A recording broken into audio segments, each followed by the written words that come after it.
Hola amigos, bienvenidos a ConTV, Comunicación en Televisión, un espacio de reflexión para quienes amamos el oficio de comunicar aquí en su casa, la UCSG. Hoy tenemos un programa especial dedicado al deporte, dedicado al mundo de la comunicación deportiva. Y para este programa, desde hoy en ConTV, que estamos tratando de innovar y cambiar, nos acompañará un estudiante, en esta vez se sumará Víctor Manuel Maridueña, estudiante de la carrera de comunicación, un destacado estudiante. Y además tenemos un invitado que no hace falta, no necesita presentación. Hablamos de Diego Arcos, un periodista deportivo, un rostro conocido y además muy querido de la televisión ecuatoriana. Diego, bienvenido a ConTV, a este espacio de la Universidad Católica de Santiago de Guayaquil, para hablar algo que haces todos los días, comunicar de los temas importantes, de los temas de deporte. ¿Cómo estás? Allen, ¿cómo estás? Muchas gracias por esta oportunidad de poder hablar de eso que tanto nos apasiona y nos gusta y sobre todo en la forma en que lo direccionan. Comunicar, cómo saber comunicar, entender a quién se lo vas a comunicar, cómo se lo vas a decir y tantas otras cosas que muchas veces suenan tan frágil cuando alguien habla de estudiar comunicación y que afortunadamente hoy, porque la audiencia mundial se dio cuenta que todo se comunica, creo que han aprendido a asimilar lo importante, lo vital que es realmente saber comunicar dependiendo la rama o donde te movilices, la división en la que estés. Pero yo creo que hoy es una gran era, estamos viviendo una gran era de la comunicación y de cómo valorarla y de entenderla mejor. Empecemos por eso que tú nos estás contando en esta primera instancia. Históricamente se ha sentido que este oficio periodístico, sobre todo el área deportiva, es para quienes les gusta el fútbol y se manejan bien en esa área y lo hacen estupendamente.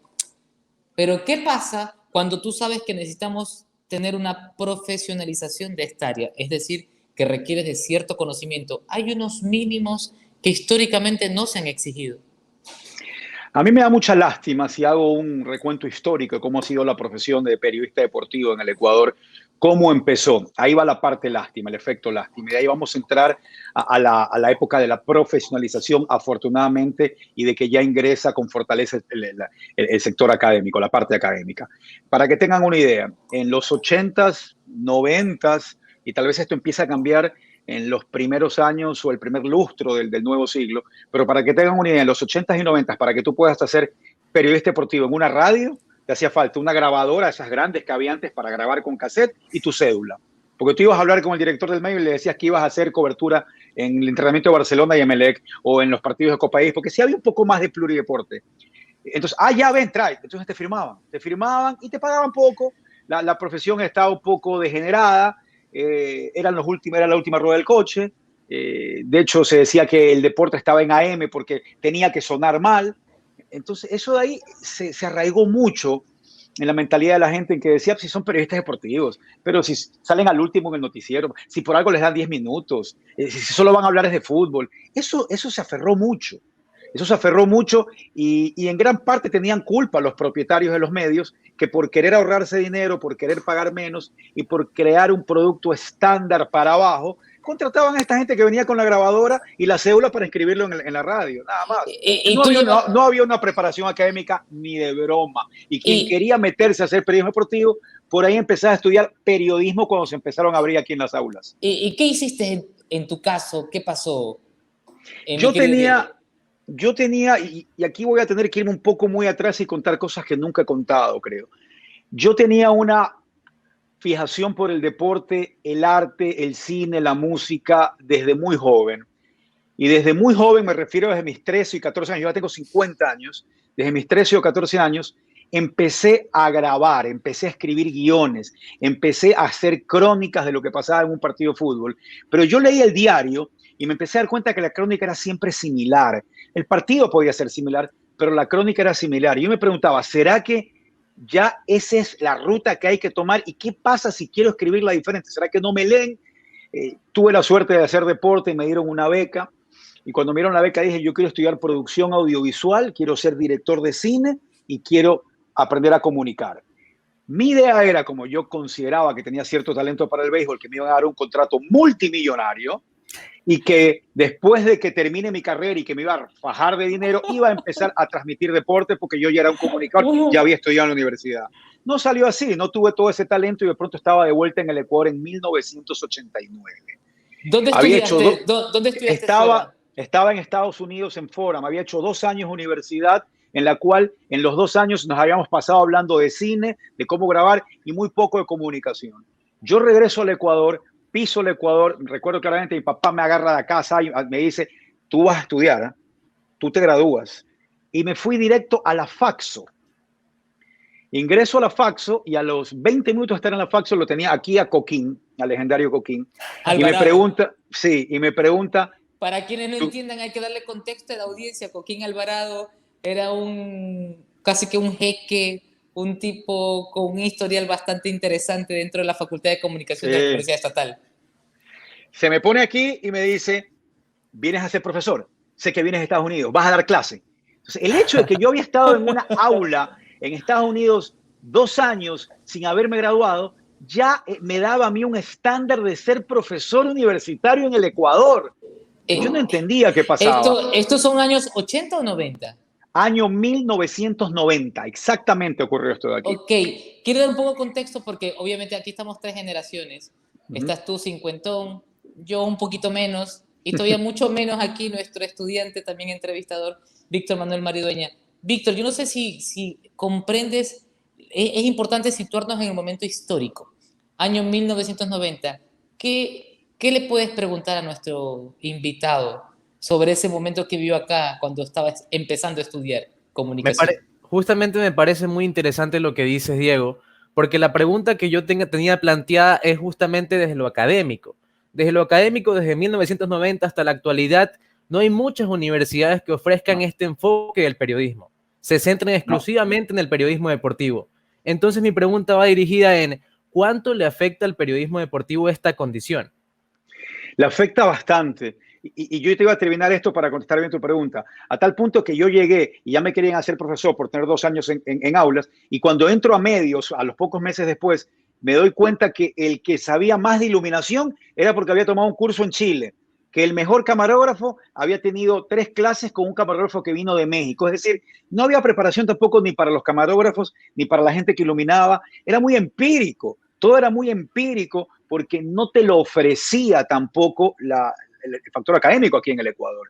Empieza a evolucionar afortunadamente y yo recomiendo que hay que estudiar periodismo, comunicación social y después tienes que especializarte. Después sabes que yo me voy a dedicar al periodismo financiero, el periodismo político, el periodismo deportivo, el periodismo gastronómico, lo que quieras donde tengas mercado. Pero la teoría de la comunicación, la base académica del periodismo, todos los aspectos de código, todo, no es cuestión de saber leer y escribir y que te enseñen las reglas ortográficas, que por supuesto que es más que esencial, pero va mucho más allá de eso. Y a mí me tomó, después de esa reunión en la Faxo en el 90, me tomó cerca de 25 años porque no paré de trabajar y cada año decía, ya voy a terminar. Yo terminé mi carrera universitaria hace 6 años.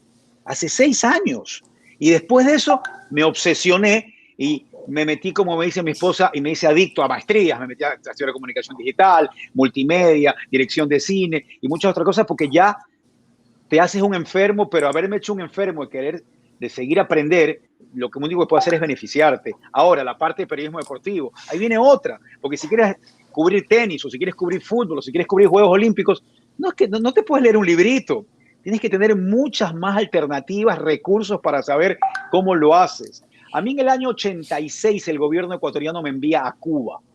Voy a dar a Cuba 6 meses de mi vida. En una Cuba con bonanza todavía y pujanza soviética. No tanto como tal vez la pintaban. De hecho, yo cuando llegué me quedé impresionado porque dije, esto no es como me habían dicho a mí, que crecí en un país capitalista. Esto no es como me dijeron. Era diferente porque estaba todo el poder soviético todavía, ¿no? Y yo me hice amigo de un periodista cubano que me dijo, se viene el Mundial de Waterpolo a Cuba. De waterpolo. Y dije, bueno, ¿y cómo hacen? Bueno, vamos a ver, te voy a explicar cómo hacen. Ellos traían a todo el equipo cubano de waterpolo y al jefe de prensa del equipo cubano de waterpolo a la redacción del diario una semana antes. Y una semana antes se reunía con todos sus periodistas, los empapaban del deporte, les enseñaban absolutamente todo antes de que empiece el Mundial. Entonces, no vas a tener la obligación de estar al tanto de quién es el mejor marchista, porque por Jefferson Pérez aprendimos de marcha, pero sí tienes la responsabilidad de previamente a una cobertura que te vas a preparar, que suena muy básico, saber a dónde vas y empezar a aprender todo el background, todo el pasado, todo el presente y por qué no el futuro de tal o cual disciplina deportiva o cobertura a la que te toque ir. Diego, hablemos eso de la preparación, que es importante para dar cualquier nota política, económica, deportiva. Hay una cosa que se llama documentación básica. Pero lo que yo veo es mucha improvisación y no quiero ser duro con los colegas. No, lo hay, lo hay, lo hay. Tal vez la vorágine del oficio, el corre-corre, el día a día, como se quiera llamar, hace que estemos improvisando. ¿Lo has notado? ¿Cómo terminamos con eso? Que a mí me da mucha pena porque queremos hacer este oficio lo mejor posible, lo más profesional posible, pero a veces no me dan los tiempos. El otro día hablaba con unos alumnos de la Casa Grande y en una conexión internacional y muchos decían, es que esa teoría que hay, ¿no? Es que ustedes los periodistas saben, ustedes son los que tienen que investigar. Y digo, por supuesto, todos los doctores también pueden investigar y todos los doctores también saben poner inyecciones, pero no todos pueden descubrir la cura al cáncer o algo porque no hay fondos. A mí me gustaría que me digan mañana, tú vas a hacer este mes solo esta historia y no te preocupes que en tus otros medios donde tienes que trabajar para parar la olla te van a seguir pagando. A veces no hay el tiempo, es una vorágine de problemas de tiempo. Por eso los sistemas multimedia noticieros son más básicos para editar la nota y sacarla al aire y no tal vez como los que editamos más en Final Cut o en Adobe, más metido que podemos hacer más show para nuestra pieza audiovisual.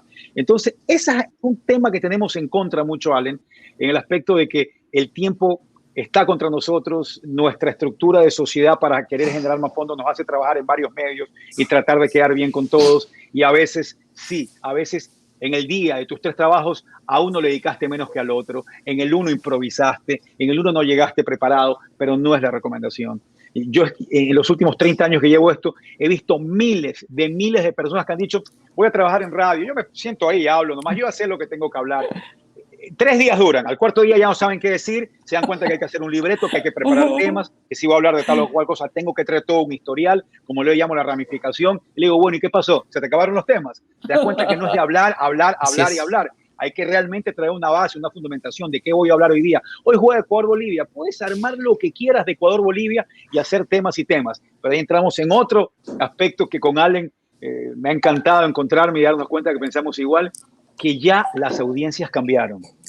Cambiaron notablemente y la camarita en el entrenamiento de fútbol de 2 jugadores corriendo y 2 patadas al arco y el texto que dice Barcelona hizo fútbol y quedó el equipo listo para el fin de semana y el jugador habla y dice viene un equipo duro, un rival duro, ya no, ya hay que cambiar, ya hay que buscar otra cosa. Haz lo que nadie te pide que hagas. En el camino te vas a dar cuenta si pegaste o no pegaste, pero trata de hacer alguna locura y que tu jefe venga y te diga, ¿qué hiciste?